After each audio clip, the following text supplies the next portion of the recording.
तो इसलिए साधन इसलिए हुए साध्य की प्राप्ति। अब साध्य की प्राप्ति का मतलब इसका अर्थ लगा लेते हैं लोग कि आत्मा क्या हो जाएगा साधन करते करते। नहीं, साध्य मतलब लक्ष्य, जो मेरा स्वरूप है, जो आत्मा का सहज स्वरूप है, जो आत्मा सहज आनंद की खाए, उसकी मुझे भी अनुभूति हो जाए, ये भी प्राप्ति है। मुझे भी उस जानने वाले की जानकारी में मैं रहना शुरू कर दूं, यही प्राप्ति है। तो साधन का लक्ष्य ये है ना। तो साधन कभी साध्य होता है? बताओ, साधन और साध्य किसको नहीं आई बात समझ में? साधन और साध्य, साधन कभी साध्य होता है? नहीं। साध्य किसे कहते हैं?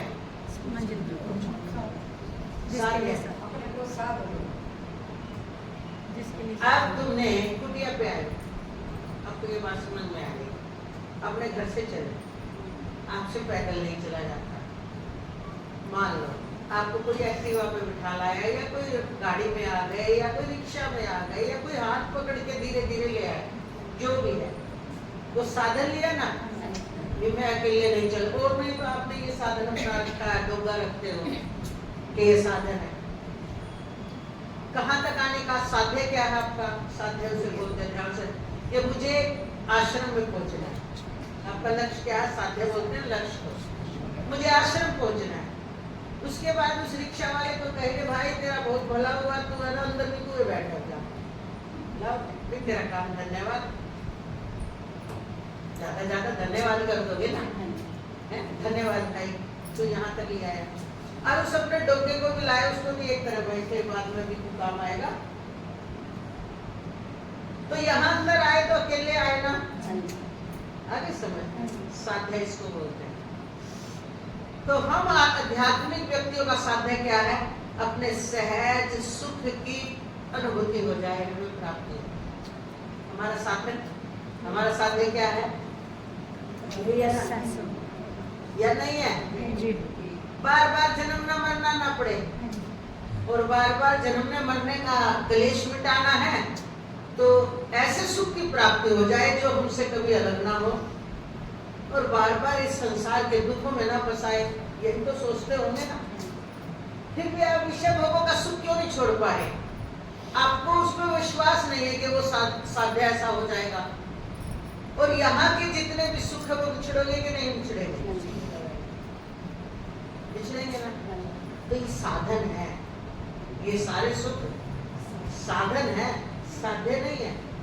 अगर ये साध्य होते तो हमें मिल जाते, मिलने के बाद कभी हमसे दूर नहीं होते। ये भी साधन है। भूख लगी तो भोजन साधन है, भूख को मिटाने का। प्यास लगी तो पानी साधन है, प्यास को मिटाने का। नींद आई तो सोना साधन है, ठंड लगी तो कपड़े पहनना साधन है। साधन है ना सारे। अब आ गई आपको समझ, इसको बोलते हैं साधन। लेकिन इनके हम अधीन हो जाए। अब ये रोज हमें या निद्रा देवी रोज सुला देती है, तू सदा रो मेरे पास, वो तो सुलाए रखेगी तुम्हें। उस साधन को छोड़ोगे कि नहीं छोड़ोगे? तो साधन हमेशा हमारे साथ नहीं रह सकते। साधन हमारे लिए हमारी उपयोगिता के अनुसार है। अगर हमें उनकी जरूरत है तो हम उनका यूज करें। ठीक इसी तरह ये जितनी साधना करते हो आप, सत्संग भी एक साधन है, पूजा पाठ भी एक साधन है, व्रत नियम भी एक साधन है, जप नाम भी एक साधन है। अब हम आपको उपदेश कर रहे हैं, ये भी एक आपका साधन है कि मुझे बात समझ आ जाए। यही है।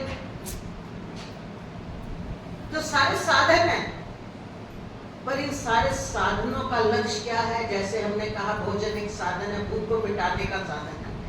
भूख नहीं तो आपके लिए कोई वैल्यू है भोजन की? कितना रखा रहो। तो इसी तरह हमारा लक्ष्य क्या होना चाहिए? अगर आपको शब्द बोले अमृतों की प्राप्ति, अब अमृत वो मत सोचो जो समुद्र में निकला। अमृतों की प्राप्ति माने कि हम सदा सदा के लिए अमर हो जाएं। तो शरीर अमर हुआ कभी? शरीर की दृष्टि से अमर रह पाओगे? इसका धर्म तो परम धर्म है ना। और जिस अमर की बात कर रहे हो कि हम अमर हो जाए, आत्मा सदा अमर ही हो, कभी मरता ही नहीं, ये सब आप जानते हो। तो जब हमारा आत्मा अमर है, इसका मतलब आपको अंदर में चाव चढ़ना चाहिए कि हमें अपने आत्मा की अनुभूति हो, हमें अपने इस परम चैतन्य की पहचान हो जाए और हमारी रहनी इस जानने वाले में हो जाए, हमारी रहनी सच्चे सुख में ठहर जाए। ये साध्य हो गया, हमारे साध्य समझ में आ गया ना। तो इसकी प्राप्ति के लिए आप सब कार्य कर रहे हो। अच्छा, नहीं जानते तब तक तो क्या करते हो, पुण्य लग जाएगा, अगले जन्म में काम आ जाएगा, है भगवान स्वर्ग दे दे, हम भी स्वर्ग जाएंगे, पाप करेंगे तो नरक जाएंगे, इसलिए किसी का जी नहीं दुखाना चाहिए, झूठ नहीं बोलना चाहिए, चोरी नहीं करनी चाहिए, कपट नहीं करना चाहिए, अहंकार नहीं करना चाहिए, लोभ नहीं करना चाहिए, क्रोध नहीं करना चाहिए। बोले ये सब क्या है, नरक में भेजते हैं। नरक माने दुर्गति। नरक का मतलब वो नरक मत समझो, नरक का मतलब होता है जन्म मरण के चक्कर में डालकर दुख देना। दुखी होते हैं हम अपने जीवन में, मनुष्य तन में भी हो। अभी मनुष्य तन में कितने मौज मार रहे हैं,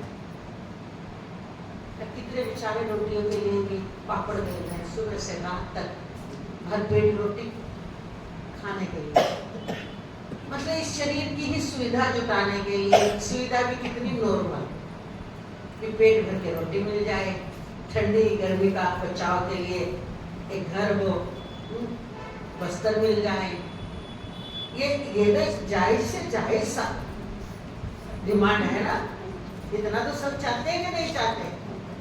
तो उसके लिए जब कितने कैसे हैं बेचारे, जिनको इतना सा साधन करने के लिए भी बहुत सारे पापड़ बेलने पड़ते हैं। अच्छा, किसी को पति ऐसा मिल गया, दिन रात का क्लेश, किसी के बच्चे ऐसे उठ गए, दिन रात का क्लेश, किसी को शरीर ऐसा मिल गया जिसमें रोग ही रोग, रोग ही रोग। तो ये साधन जो मिले हैं, इनके द्वारा भी हमें दुख मिलता है कि नहीं मिलता? और किसी को ऐसे साधन मिले हैं, ये सुख ही सुख है, पति मिला वो अनुकूल, शरीर मिला वो बड़ा अनुकूल है, कभी बीमार नहीं होता, बच्चे हुए वो अनुकूल, आज्ञाकारी और बड़े टैलेंटेड बच्चे आज्ञाकारी बन गए है। धन है, धन की संपत्ति, धन पूरी तरह कहीं सोचना नहीं पड़ता, कुछ भी खर्चा करना पड़े। तो इस साधन को क्या बोलोगे? इन साधनों को अनुकूल बोलोगे ना, सुखद बोलोगे ना। अब जो हमने पहले साधन बताए वो क्या है? दुखद है ना। तो ये भी आप मनुष्यों में आते देख रहे हो ना, किसी के जीवन में तो दुख ही दुख है? बचपन में कोई सुख नहीं मिला, गरीबी में पले, विवाह हो गया तो आगे कोई पति ढंग का नहीं मिला या पत्नी ढंग की नहीं आई, ससुराल ढंग की नहीं मिली, कलह क्लेश, दो रोटी जो बल्कि बचपन में चैन से खा लेते हैं और ससुराल में वो चैन से भी नहीं है, बच्चे पैदा कर दिए तब वो बच्चे भी आज्ञाकारी नहीं उठे। तो ये कर्म का फल हुआ कि नहीं हुआ? बताओ। पाप है, दुख है कि सुख है? मनुष्य जीता तो है हर हाल में। अब उसको कह दो इसका स्वभाव बिगड़ गया। स्वभाव तो इसलिए बिगड़ गया ना क्योंकि पौष्टिक तो कुछ मिल ही नहीं रहा जीवन में मनुष्य को। जीवात्मा का स्वरूप तो सहज सुख है ना, सुख तो कहीं से आ ही नहीं रहा। तो कैसा हो जाता है वो इंसान? इंसान होते ही उसका स्वभाव पशु जैसा बन जाता है, उसके अंदर से हमदर्दी खत्म हो जाती है, उसको हर तरीके से बस यही सब दिखता है, उसको संसार में कहीं प्रेम नहीं रहता, उसको लगता है कि दुनिया ऐसी ही है, दुखद हो जाता है। तो अब आप ये बताओ कि कर्म के फल है कि नहीं है, या भगवान ने दिए हैं? कर्म के फल है ना, है ना। अब जिसको ये सहज में सब सुविधा मिल जाए, ये भी कर्म के फल है ना। तो इसका मतलब कर्म किए हुए हैं ना पहले जन्म में, है? उसका फल उसके सामने आ रहा है कि नहीं आ रहा है? तो इसका मतलब पुण्य पाप का फल यही फल है। अच्छा, अब तीसरा पॉइंट उठाते हैं। घर तो अच्छा मिल गया, पति भी अच्छा मिल गया, सब अच्छा मिल गया, सास अच्छी नहीं मिली, दिन रात का झगड़ा, शरीर अच्छा नहीं मिला, हर समय बीमार, खा लो काला नहीं बचता, साथ ही नहीं देता किसी भी बात में, तो ये पुण्य के पाप। पति अच्छा है, सास अच्छी नहीं, और सास के साथ रहना भी पड़ रहा है। पति का तला तला हो, मुझे कुछ भी कर रहा हो, और सास के साथ ऐसे जैसे कि आमने सामने कई बार पड़ोसी से लड़ाई हो जाए, एक दूसरे की शक्ल ना देखे। किराए का मकान भी बदल लो, अब घर का मकान हो तो ये सोचे चुप्पी साथ हो है ना। ये दुख है कि सुख है? किसी के पास घर ऐसा है जो बारिश आ गई तब चिंता टपकता रहेगा। बोला हर तरह की आप छटनी करो तो इस मनुष्य शरीर में भी सबको अलग अलग अपने कर्मों से सुख और दुख प्राप्त है या नहीं? सुख है सारा। अमीर घर में आ गए हो, बच्चे भी बढ़िया हैं, पति भी बढ़िया है, सास ससुर भी बढ़िया है, इनकी कोई फिक्र नहीं, लेकिन अपना शरीर ही आज ये बीमारी, आज ये बीमारी, आज ये बीमारी, रोज हॉस्पिटलों में दाखिल, कभी कुछ करते हैं डॉक्टर, अब वो दुख छोटा रह जाता है। जो नहीं कहते ना उनको कुछ। तो कहने का मतलब पाप का फल भी अपना साथ साथ मनुष्य योनि में चलता है कि नहीं चलता है? इसीलिए कहावत बनाई थी कि जब चने थे, जब दांत थे तो चने नहीं, अब चने हैं पर दांत नहीं। बड़े लोग क्यों नहीं उन्होंने कि जब घर में गरीबी थी दांत थे, कुछ खाते पीते हजम करते। दांत का मतलब ये होता है, तो चनों की बात, चनों की आज के समय में तो वैल्यू ही नहीं है। मतलब जब कुछ शक्ति थी हजम करने की, तब तो घर में खाने की अनुकूलता नहीं थी।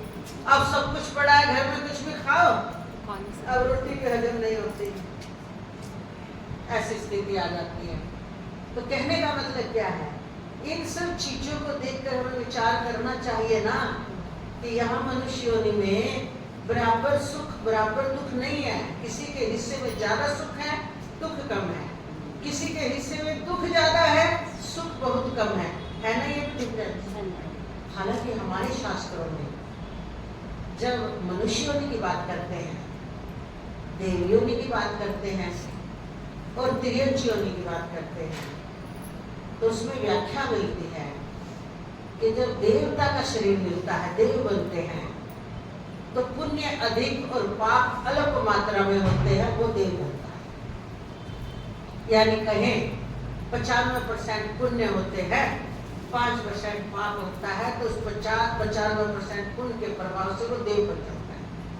और मनुष्य योनि की बात करें तो मनुष्य में 50% दुख पाप और 50% पुण्य होते हैं जो मनुष्य बनता है। हम शास्त्र की बात बता रहे हैं। और अगर हम तिर्यंच योनि, पशु पक्षी, उसमें भी अलग अलग योनियां हैं, भेड़िए है, शेर है, सांप है, ना जाने की तिर्यंच योनि भी कैसी कैसी होती है।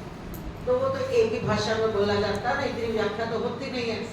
तो तिर्यंच योनि की बात करें तो बोले कि 95% तो पाप होता है और 5% पुण्य होता है जब वो तिर्यंच योनि में जाता है। ये दोनों ने मोटा मोटी जोड़ के हिसाब निकाल दिया। लेकिन अगर खाली मनुष्य योनि की बात करें, क्या 50% सुख और 50% दुख आ रहा है सबके पास? और शास्त्र भी नहीं है, तो क्या शास्त्र झूठ बोल रहे हैं? किसी वो पैमाना निकालते होंगे ना मनुष्य तन देने का, मनुष्य तन मिलने का पैमाना जो होगा, उस पैमाने में जिससे उसे मनुष्य शरीर मिलना है, वो पैमाना 50-50 ही होगा।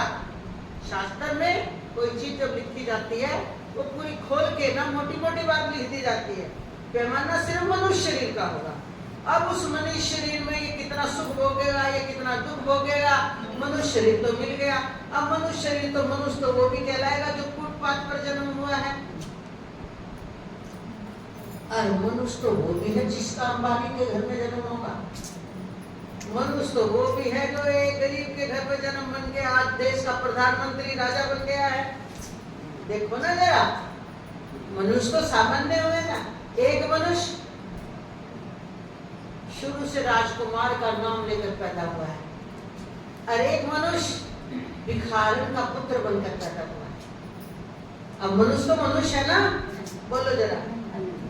तो ये पाप पुण्य उसके पूरे भोगने के आधार पे निकला ये, लेकिन मनुष्य तन मिलना वो उसमें उनकी रेसो निकाली होगी कि ये मनुष्य तन का अधिकारी है, पर फुटपाथ पे इसका जन्म कहाँ होगा? अच्छा, अब और आ जाओ, और ये चल रही है ना, चल रही है। अब मनुष्यों में ले लो, जन्म से बड़े बुद्धिमान होते हैं कितने बच्चे, इतने बुद्धिमान होते हैं, कितनी बार आता है 3 साल के भागवत करने लग गए, 3 साल के सारा कंप्यूटर चला देते हैं, 4-5 साल के एक रामायण की चौपाई तो नहीं याद है, गीता जी पूरी कंठस्थ है, किसी को कुछ आ रहा है, किसी को कुछ आ रहा। देखो मनुष्य तन मिला, अब इससे ये सिद्ध हुआ कि वो सब अध्यात्म से धर्म से जुड़े हुए थे, और इतने ज्यादा जुड़े हुए थे कि वो करते करते शरीर पूरा हो गया, पुनः शरीर मिला तो बचपन से ही जागृत है कि नहीं? ऐसा भी बताओ जरा। अब दूसरी बात में आ जाए, किसी मनुष्य तो मिल गए, अच्छे घर में भी मिल गए, पर बुद्धि का विकास ही नहीं है, बुद्धि गहरी नहीं है, बुद्धि की पकड़ नहीं है। स्कूल भेजो, वहां गिरड़ के 33% पे पास हो, कुछ भी चीज कराओ, विकास ही नहीं है। तो कितने ऐसे बच्चे हैं बिल्कुल गरीब घर में पैदा हुए हैं, और दिमाग उनका शार्प इतना है, एक बार जो चीज पढ़ ली तो इसमें भी छटनी हुई ना, कि कुछ ऐसा पाप था जो अति सदरीपी में पैदा करा गया, लेकिन चेतना का विकास था, तो वहां भी उनकी चेतना जागृत रही कि नहीं रही। और कईयों का पुण्य ऐसा था, अमीर घर में पैदा हो गया, पर चेतना का विकास नहीं है। अब कई अमीर घर में पैदा हो गए, अपाहिज पैदा हो गए ना, माइंड से डिस्टर्ब है, कईयों का माइंड ही नहीं चलता। तो ये देखो मनुष्य योनि में भी कितना अंतर है कि नहीं है। अब अध्यात्म में ही लगा लो, कितने तो जन्म लेते ही बचपन से ही पूरी तरह उनको वैराग्य है कि इसी जन्म में अपना मोक्ष करना है, मुक्त होना है। अब थोड़ा सा समझते उनको ज्ञान प्राप्त हो जाता है, और कितने पूरे जीवन लगे रहे, उनकी चेतना का विकास ही नहीं है, ना मैं मेरा मिटता और ना बात गहरी समझ में आती। तो ये क्या अंतर है बताओ? इसको कौन सा अंतर? संस्कारों का। कई अपने सारे संस्कारों को तकरीबन मिटाकर आए हैं, तो उनकी चेतना का विकास फौरन ज्ञान हो जाता है। कई अपने संस्कार में कूट कर मैं मेरा भरा हुआ पिछला पुंज बिल्कुल मैं मेरे का है, तो वो इस जन्म में उसे मिटा नहीं पा रहे, चाहे लाख कोशिश कर ले, उनका मैं मेरा हृदय से निकलता ही नहीं है।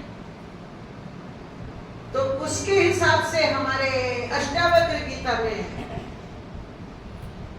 जब अष्टावक्र ने जनक जी को ज्ञान करवाया, तब वहां पर चर्चा चली, तो उसमें आया कि ये तो कोई 2% पानी उबल के आता है।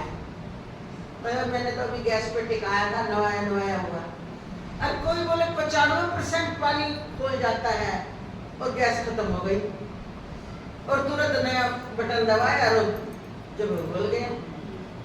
तो इसका उपमा उन्होंने क्या दी? कई तो साधक पिछले जन्म में इतनी साधना करके आते हैं कि 95% तैयार हैं, थोड़े बड़े हुए, गुरु मिले, तुरंत ज्ञान हो गया। और कोई 2% है, तो उनकी जो शुरुआत है उनको तो धीरे धीरे पहली बात तो उनकी अध्यात्म में रुचि बनेगी नहीं उतनी ज्यादा, बनती है तो वो बात समझ में नहीं आएगी, क्योंकि वो तैयार होने लग रहे हैं, पानी उनका उबलना अब टाइम लगेगा। 2% से बताओ, कई 10% आते हैं तैयार होके, कई 20% आते हैं, कई 0 से स्टार्ट होते हैं, 0 से। तो रिजल्ट ये बड़ा अष्टावक्र गीता, रिजल्ट किसके हिसाब से आएगा? बोले घटना जब घटेगी, बोध जब होगा, जब 100% पानी खोल जाएगा। और हम इसमें एक उदाहरण देते थे पहले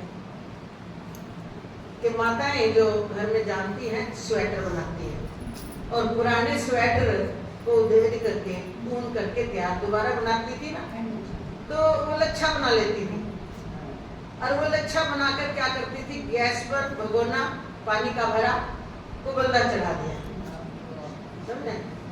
चढ़ा देती थी ना, प्लेट ढक देती थी, लगा कि पानी उबल गया, तुरंत उसके ऊपर छलनी रखी और छलनी में वो लच्छा रखा और उसको ऐसे ऐसे हाथ से घुमाते रहती और उसकी सारी अटकन खुल जाती, जैसे अभी खरीद के लाए हैं उसके बट खोल दिए, फ्रेश कर दिया उसने।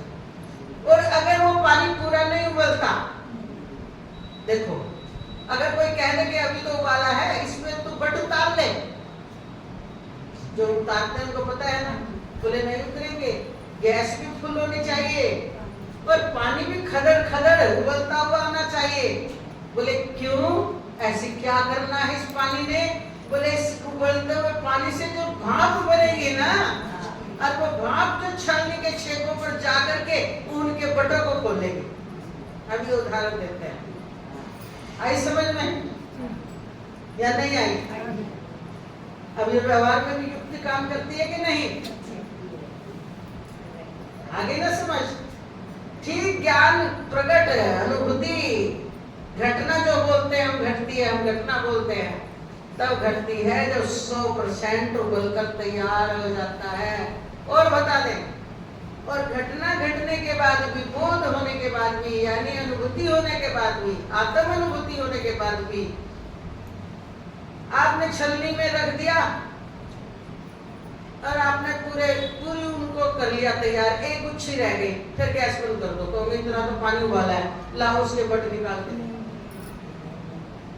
बोध होने के बाद भी तत्व आग जलती रहनी चाहिए, कौन सी ज्ञान की?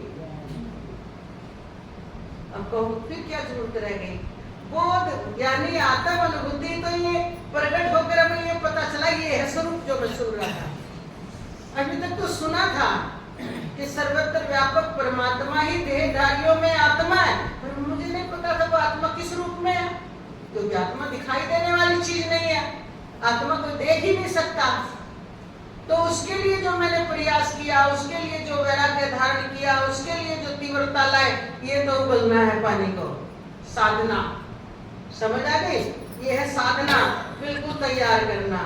अब उसके बट खोलना, यानी घटना घट गई, छुट गया सब। अब घटना घटने के बाद काम पूरा हो गया क्या?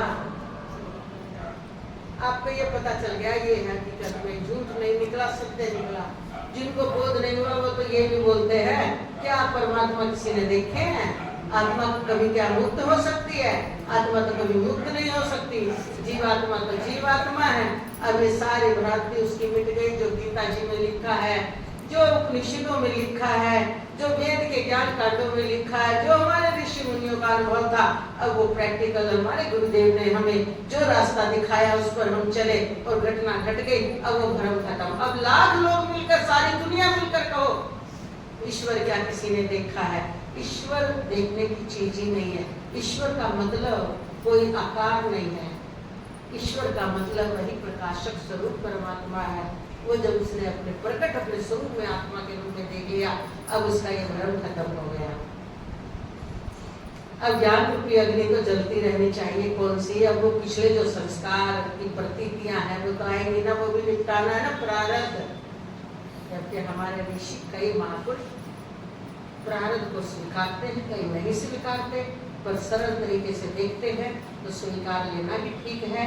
और किस रूप में स्वीकार लेना चाहिए कि ये शरीर जितने समय तक का अवशेष है, जब तक ये शरीर चलेगा, नहीं तो बोध हो गया तो शरीर छूट जाए, फिर तो प्रारब्ध है ही नहीं। पर शरीर अभी भी चल रहा है और बड़े बड़े महापुरुषों का शरीर भी कई बार अनुकूल नहीं रहता, कष्टों से बीत रहा है।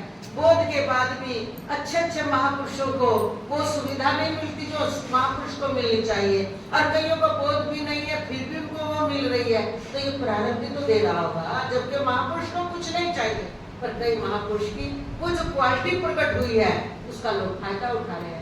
और कई महापुरुष की क्वालिटी तो है पर कोई उनके पास आना ही नहीं चाहता, उनसे कोई सुनना ही नहीं चाहता, उससे उनकी महापुरुषता में कोई दिक्कत नहीं आएगी। लेकिन हम यहाँ प्रारब्ध की बात कर रहे हैं ना, उस प्रारब्ध के अनुसार जवाब दे रहे हैं। किसी महापुरुष का ऐसा प्रारब्ध है कि तुम्हारी इस जन्म में बहुत ख्याति होगी, तो वो प्रारब्ध ख्याति करवा रहा है। वो तो बिना बोध हुए भी किसी की ख्याति हो जाती है, वो प्रारब्ध है उसका। तो महापुरुष तो देखता है कि वो जो हो रहा है प्रकृति के द्वारा अपने आप हो रहा है, इसलिए वो संचित, क्रियामान और प्रारब्ध तीनों ही कर्मों से परे हो गया। ये तो उसकी हो गई स्थिति। अब जो प्रकृति के द्वारा जो शरीर बार बार बनता था, बार बार संस्कार थे, ये शरीर चल रहा है, जिससे श्वास चल रही है, ये लागू किस पे हुआ? पंचभूतों के शरीर पर। तो वो तो जानने वाला ये सब जान रहा है, अपनी मौज में है, और ये शरीर चाहे आज मिट जाए और चाहे वर्षों तक रहे, चाहे इसके द्वारा कितनों का कल्याण होता रहे। अब तो जो कल्याण भी होगा, जो स्वयं का अनुभव प्रकट हो गया है, उसको मिलाकर करेगा वो। तो इसलिए इस दृष्टि में महापुरुष कहते हैं हमारा कोई प्रार्थ नहीं। तो हमारे का मतलब आत्मा का कोई प्रार्थ उसके ऊपर लागू ही नहीं है। जो शरीर बनते हैं वो संचित, क्रियामान और प्रारब्ध। जो वर्तमान का शरीर बन गया है, ये प्रारब्ध बोलते हैं कि जो जो इसके इस शरीर में आएंगे वो पक्के निर्णय हो चुके हैं, तब ब्रह्मा के घर में आए।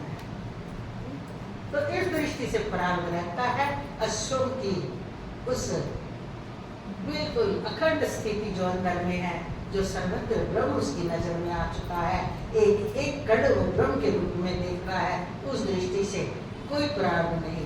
फिर उस दृष्टि से तो कोई प्रारब्ध क्या, कोई क्रियामान कर्म नहीं, कोई संचित कर्म नहीं, कोई वर्तमान कर्म नहीं, कर्मों की बात ही खत्म हो गई है। इस दृष्टि से भेद है और कोई भेद नहीं है। जिसके द्वारा जितना भी प्रकृति का शरीर हो चुका, सूक्ष्म शरीर भी प्रकृति का था, वो सूक्ष्म शरीर से परे हो चुका है। कारण शरीर यानी अज्ञान का नाश हो चुका है। स्थूल शरीर को सूक्ष्म शरीर जब तक इस तेल में है, दीपक में तेल और बाती है, चल रहा है, मिटो जब मिटो, दुख पाओ सुख पाओ, शरीर का नियम तो उनके अनुसार थोड़ी चलेगा। वो थोड़ी चलाते हैं कि तुम बीमार मत होना। शरीर तो बीमार प्रकृति के नियम में है। अगर सर्दी में आपने ठंडा ठंडा बर्फ का पानी पी रहे हो, गला खराब होएगा, ये प्रकृति का नियम है। इसका उसमें क्या दोष है? जो आप लोगों को संशय रहता है कि संत भी क्यों बीमार हो जाते हैं, संत थोड़ी बीमार होता है, शरीर बीमार होता है। शरीर का तो अपना नियम है, सबका एक जैसा। तो इसलिए अध्यात्म इसको बोलते हैं अपने लक्ष्य की प्राप्ति कर लेना। और अपने लक्ष्य की प्राप्ति अब आज आपको समझ में आ गई होगी, क्यों संस्कारों से युद्ध करना पड़ता है। साधना किसके लिए है? संस्कारों के लिए। वही क्रिया आप कर रहे हो, वही क्रिया हम कर रहे हैं, वही भूख आपको लग रही है, वही भूख इस शरीर को लग रही है, पर हमारी क्रिया करने में कितना अंतर है और आपकी क्रिया करने में कितना अंतर है। क्योंकि आपका ज्ञान दूर नहीं हुआ तो आप हमारी क्रिया देख करके आप भी करने लग जाओगे, गुरु जी करते हैं हम भी कर ले, पर आपका तो कर्तापन खत्म ही नहीं हुआ। आप तो कर्मों की कैटेगरी में आ गए, उनको कर्तापन छू भी नहीं रहा। इसलिए भगवान श्री कृष्ण ने कहा, ज्ञानी अगर 3 लोग को भी मार दे तो उनके द्वारा मारा हुआ, और अज्ञानी अगर कुछ भी ना करे, अज्ञानी करता हुआ भी करता है ही है अज्ञानी, और ना करता हुआ भी करता है, और ज्ञानी करता हुआ भी करता है। ये अंतर होता है। अब आम जनता ये हिसाब लगा नहीं सकती। तो क्या देखेंगे, हमारे गुरु जी कर लेते हैं ये काम, हम भी कर लेते हैं।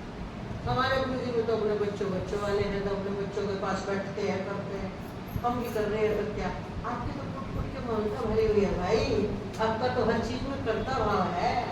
आप तो कहीं माता बहन बनी बैठी हो, आप तो कहीं बाबूजी ताऊजी कुछ बने बैठे हो। वो तो इसी चीजों के पड़ाव को पार कर गए हैं। उनकी तो मौज है, क्या कर ले क्या ना कर ले, सारा संसार को मार चुके हैं और सारे संसार को अपना बना चुके हैं। इसलिए उनकी तो ये कैटेगरी हो चुकी है महाकर्ता महाभोक्ता। योग वशिष्ठ जी ने इस पर बड़ा सुंदर रहस्य खोला है। वो कौन है? सदाशिव।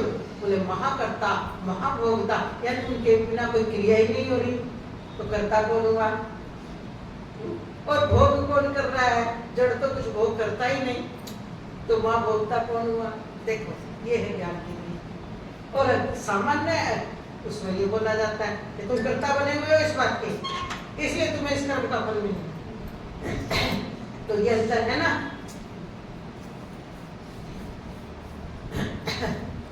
यही अंतर है। एक दिव्या भजन गाती थी बहुत पहले कि बाहर से कुछ बदलता नहीं है, अंदर से सब बदलना। कुछ और भी लाइन थी कि कहाँ तो छुपी है माया, ऐसे ऐसे पूछती। तो बाहर से नहीं बदलता, बाहर से तो तुम भी भगवा पहन के आ जाओ, पर हमारे से भी बढ़िया साधु दिखने लग जाओगे। तो कपड़ों से साधु नहीं होता भाई। साधु मतलब साधना, साधते साधते साधते साधते जब वो अपने साध्य को प्राप्त करता है।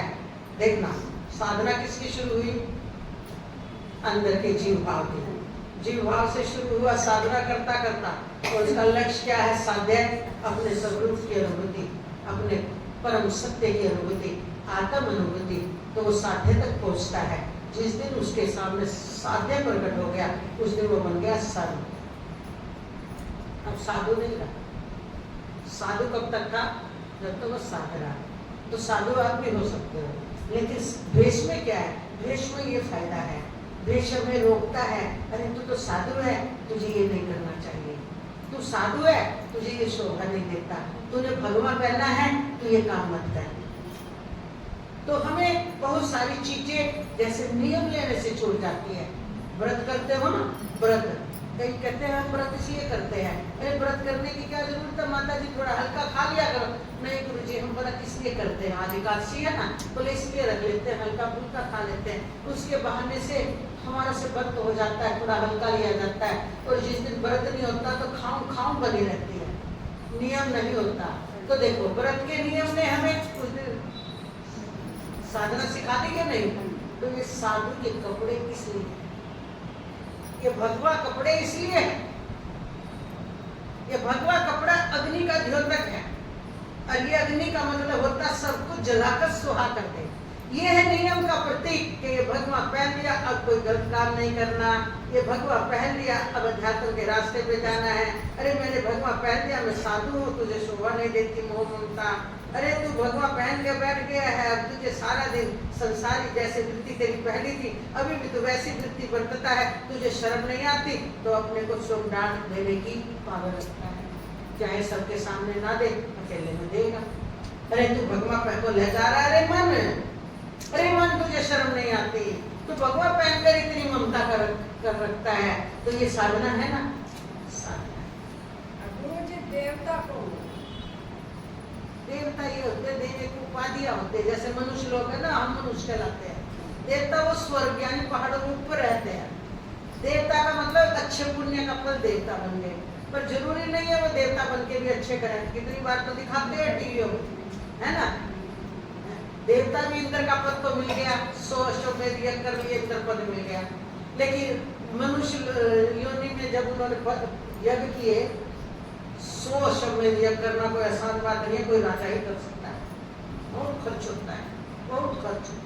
और इस जन्म में तो वैसे नहीं कर सकता, क्योंकि वो यज्ञ करने में, यज्ञ करने में 1 साल लग जाता है। बहुत सामान जोड़ना पड़ता है, बहुत कुछ नहीं है उसके, तो कोई कर नहीं सकता था। पर जो पहले आयु लंबी होती थी तो कर जाते थे। राजा बलि ने करा था, लास्ट ईयर था जब दान मांगने आ गए भगवान, उनका आखिरी सोमवार। तो शुक्राचार्य जी कह रहे हैं ठगने आए, ये यज्ञ पूर्ण विघन करते हैं ना देवता लोग, बोले ये विष्णु विघन करने आया है, तो संकल्प मत करना, ये सब कुछ छीन लेगा। लेकिन बलि जी तो परंपरा से, बलि के पिता विरोचन के पिता प्रहलाद शुरू से ही विष्णु भक्त थे। बोले जब स्वयं विष्णु आए हैं और जब सब छीनने आ गए तो मैं लेकर क्या करूंगा? देखो यज्ञ का मोह त्याग दिया, कितनी बड़ी तपस्या, पूर्ण हो या ना हो। जब मेरे भगवान आ गए, मेरे इष्ट देव आ गए, अब वो सब लेने दो। देखो कितना शुद्ध संकल्प है, सब ले भी लिया। आप लोग ना यथार्थ पे नहीं जाने की बुद्धि रखते, सब लेने के बाद प्रसन्न हो गए भगवान। 3 भूमि देखो किस प्रकार मांगी और कैसे, तीसरा पक्का आनंद को बोले मेरे सिर पर रख लो, और तो कुछ बचा नहीं। अब सिर पे रखा तो सीधा पाताल में ले गए। अब पाताल में जाने के बाद इतने पत्थर हुए और पत्थर होने के बाद प्रकट हो गए और प्रकट होने के बाद असली रूप में विष्णु के रूप में प्रकट हो गए। फिर उनका 100वां यज्ञ पूरा करवाया और बोले अभी तो तुम पाताल लोक में, क्योंकि अभी तो तुम्हारी आयु बाकी है, तो पाताल लोक के राजा बनो। बोले प्रभु अब मैं आपके बिना तो रह नहीं सकता, अब मैं क्या करूंगा, मुझे तो आपके दर्शन हो गए हैं। तो बोले मैं तुम्हारे द्वार पर खड़ा रहूंगा, तुम्हारी भक्ति के अधीन होता है। और अगले मनवंतर में, अगला मनवंतर में तुम पहले इंद्र बनोगे, क्योंकि 100 वर्ष में एक का फल को देना पड़ेगा तुम्हें। वो बोले मुझे कुछ चाहिए ही नहीं प्रभु, मुझे कुछ नहीं चाहिए, जहाँ भगवान मिल जाए क्या ये इंद्र के पद कुछ तुच्छ है। बोले नहीं, पर तुम्हारे 100 यज्ञ जो तुमने किए थे ना, वो अंदर में वासना भी है, इस समय प्रभावित हो तुम। उस समय तो प्रभावित होकर बोल देता है ना व्यक्ति, जैसे ये भविष्य आए भगवान राम के पास, मुझे नहीं चाहिए, जबकि भगवान ने करा तिलक और भगवान जानते थे कि इसके अंदर वासना है राज करने की, इसलिए कर दिया और ले भी लिया। ऐसे ही बलि को भी तुमने वासना थी इतनी परिपक्व, जब तो 100 यज्ञ किए ना, तो लेकिन अब तुम्हें बोध भी हो चुका है, भगवान के दर्शन हो चुके हैं, तुम पूरे आध्यात्मिक हो चुके हो, तुम्हें सृष्टि में सब भगवान दिखते हैं। अब तुम्हारे अंदर ये सतोगुण का ही बल है पूरा। अब तुम राजा भी बनोगे ना इंद्र, तो बहुत अच्छे राजा बनोगे। अब तुम्हारे अंदर रजोगुण नहीं रहा, अब तुम इंद्र पद पर बैठ करके भी लोगों का कल्याण करोगे, मतलब अच्छा पद है। जैसे अभी हमने मनुष्यों की बताया ना, कई मनुष्य इतने अच्छे होते हैं, अब बन गए वो राजा, और राजा बन करके लोग कल्याण करते हैं। और कितने इतने करोड़ होते हैं, थोड़ा पैसा है तो दुरुपयोग करते हैं, लोगों को सताते हैं। तो वो ऐसे ही देवताओं का होता है। कई देव तो बन गए, लेकिन अपने स्वार्थ के लिए किसी को भी दुख देते हैं। तो बलि कैसे इंद्र बनेंगे, जो सबको सुख देंगे, ऐसे राजा बनेंगे। तो ये कर्म का फल तो मिला ना, कर्म का फल मिलता है, क्योंकि 100 यज्ञ अब जबकि वो चाह नहीं रहे, पर वो परिपक्व तीव्रतम संकल्प के कार्य है ना, तो तीव्रतम कर्म भोगना पड़ता है। बोले नहीं, पहले आठवें अगले मनवंतर के पहले उसमें तुम इंद्र बनोगे। तो आई बात हमारी समझ में, ऐसे कर्म का हिसाब किताब चलता है भाई, यही अंतर होते हैं। इसीलिए गुरु की रहनी आप जान नहीं पाओगे, और वो भी अंदर से सद रहे हैं। अब जो हमने कहा ना कि पानी फिर भी खोलता रहता है, वो भी अंदर से सद रहे हैं, क्योंकि कर्म का एक फिर बड़ा टेढ़ा है। ये प्रतीतियां इस कर्म में क्या पता किस कौन सा कर्म बंधन साबित दिखा दे, लेकिन वो इतने परफेक्ट हो चुके हैं। जैसे कोई भी खेल में इतना परफेक्ट होता है कि मुश्किल से मुश्किल उसमें से कैसे निकलना है, कोई युक्ति जानते हैं। उनका भी जीवन भर साधना चलती है फिर, क्योंकि कर्म व्यवहार में है, वो जाके पहाड़ों में तो बैठे नहीं है, और कर्म व्यवहार में त्रुटियां होना संभव है। तो उन त्रुटियों में से किस प्रकार से कोई त्रुटि सूक्ष्म रूप से जीव भाव को पैदा करके सुख से तो ना बांध दे, दुख से तो ना बांध दे, ये सावधानी में बरतनी। कौन सी सब भजन 2 दिन से